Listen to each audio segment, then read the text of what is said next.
There's a moment many parents know, but rarely talk about. It doesn't begin loudly. It doesn't announce itself. It builds quietly in the middle of an ordinary day. A small request, a simple no, a minor frustration, and then something shifts. Your child reacts, not just emotionally, but intensely. Crying turns into screaming. Frustration turns into chaos. Movement becomes unpredictable. And suddenly, you're no longer dealing with a situation, you're inside a storm. From the outside, it looks like disobedience.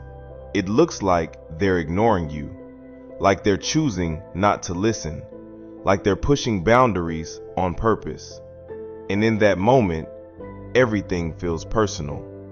Because you've already tried, you've explained, you've guided, you've corrected, and yet nothing seems to land. Your words don't reach them. Your presence doesn't ground them. It's like they're somewhere else entirely, and you're locked outside.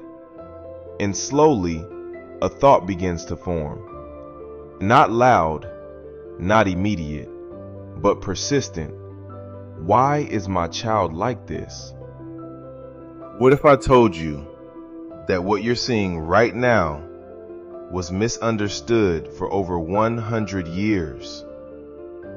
Not ignored, not invisible, misunderstood. Because long before the term ADHD existed, children like this already did. In the early 1900s, doctors began documenting a pattern. Children who were intelligent, curious, aware, but unable to stay still, unable to regulate, unable to respond the way they were expected to. And the conclusion at the time? Not neurological, moral. They called it a defect of character, a lack of discipline, a failure of control. And that idea didn't disappear. It evolved, changed names, changed definitions, but never fully changed perception. By the 1950s, it became hyperkinetic behavior. Later, attention deficit disorder, and eventually, ADHD. But here's what stayed the same: the way people see it. Because even today, many children are still judged by a definition that no longer fits. Seen as disobedient, seen as unfocused, seen as too much. When in reality, they are dealing with something most people never learn to understand. And that's where the real problem begins. Not in the child, but in the gap between what is happening and how the world responds to it. So naturally, you try to fix it, because that's what makes sense. If something looks like behavior, you correct behavior. You become more direct, more structured, more firm. You repeat instructions more clearly, more often, more intensely. Stop. Calm down. Listen to me. At first, it feels like the right thing to do, because in most situations, that works. But here, something feels different. The reaction doesn't decrease, it amplifies. The more you try to control the moment, the more it slips away. The more you insist, the less they respond, until it reaches a point where nothing seems to land anymore. And that's where frustration begins to build. Not just in your child, but in you. Because now it's no longer about what just happened. It's about the pattern, the repetition, the feeling that no matter what you try, you're always one step behind. Or worse, that you're somehow making it worse. And that thought is heavier than the moment itself, because it creates doubt, not about the situation, but about your ability to handle it. And that's where most parents get stuck, trying harder, using the same tools for something that doesn't respond to those tools. Because what looks like a behavior problem isn't just behavior. It's a signal, a response to something happening internally that control alone can't reach. Inside your child's brain, there's a system still under construction. Not something broken, not something missing, but something still developing. A system responsible for regulation, the ability to pause, to filter, to choose a response instead of reacting. In most children, this system gradually strengthens over time. It learns to slow things down, to separate emotion from action, to create space between impulse and behavior. But in children with ADHD, this process works differently. Not weaker, not defective, just faster in the wrong direction. Because instead of filtering input, the brain receives everything at once. Sound, emotion, movement, frustration, all arriving without delay and without enough time to organize it. Which means something small doesn't stay small. A simple no can feel overwhelming. A minor frustration can escalate instantly, because internally there's no buffer, no pause, no space to process. And when that pressure builds, the brain doesn't choose a reaction. It releases it immediately, intensely. And from the outside, that looks like loss of control. But from the inside, it's overload. Not a decision, not defiance, not lack of respect. Just a system trying to manage more than it can handle in that moment. And once you see this, something shifts. Not outside, inside you. Because if a child isn't choosing to lose control, then forcing control won't teach it. It will only add more pressure to a system that's already overloaded. And that explains something many parents feel but struggle to understand. Why the more they try, the less it works. But here's what almost no one talks about. Most of us were raised with a completely different model. A model based on obedience, structure, authority, immediate correction. And for a long time, that seemed enough, because the expectation was simple. The child adapts, the child adjusts, the child learns to fit the system. But today, we understand something deeper.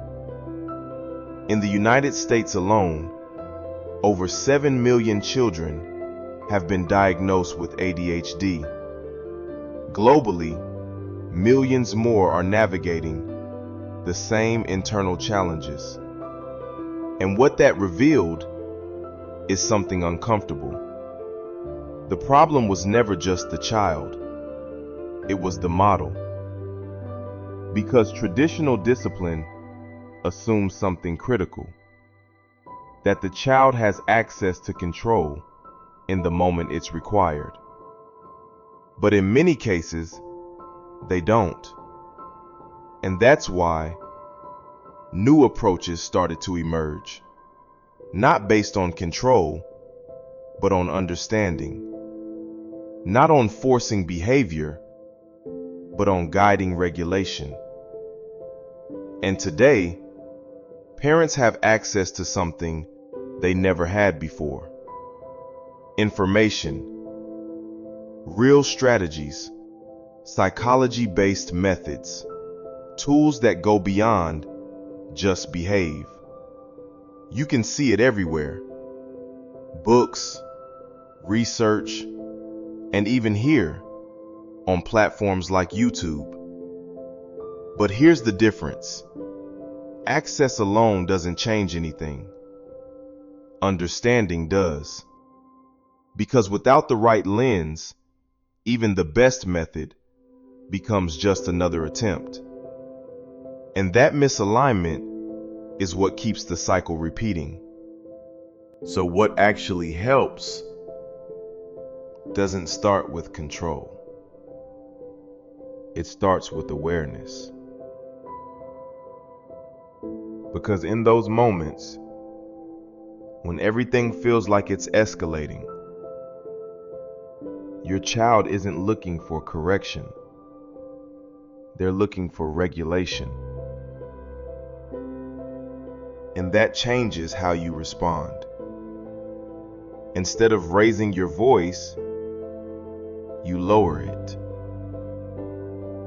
Instead of speeding up the moment, you slow it down.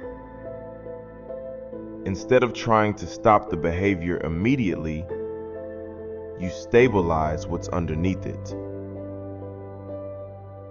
Because when the environment softens, the brain begins to follow.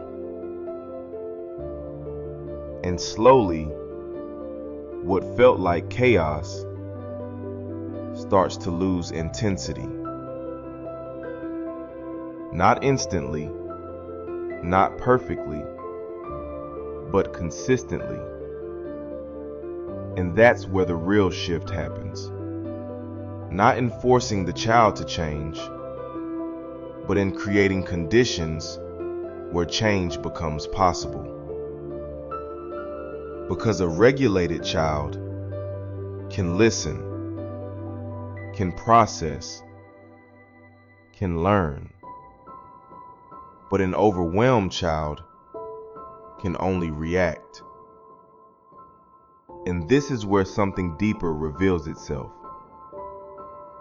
Because in those moments, you're not just managing behavior. You're becoming something your child needs before they even understand it. Stability, calm, direction.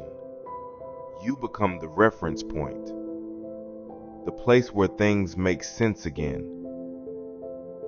And over time, those moments don't disappear. They transform. Because what you repeat becomes what your child carries. And that's something most people never realize. The way you respond today echoes tomorrow. In their reactions, in their thoughts, in the way they see themselves. Which means, in more ways than you can see, you are the hero in your child's story. Not the loud kind, not the perfect kind, but the one who stayed, who learned, who adapted, who chose to understand when it would have been easier to just react. And that impact doesn't fade. It echoes quietly throughout their life. And this is where many parents begin searching for something deeper. Not just quick tips, not just temporary fixes, but a way to actually understand what's happening and how to respond in real life. And that's why resources like the Calm ADHD Blueprint have been getting attention, because it doesn't focus on control, it focuses on clarity, helping parents understand what's happening inside the child's brain, what triggers those overwhelming reactions, and how to respond in a way that actually reduces them over time. If you've ever felt stuck or unsure of what to do next, there's a link in the description where you can take a closer look. And if this message resonated with you, maybe it's worth holding on to it, or even sharing it with someone who might need to hear it too. Because sometimes understanding changes everything.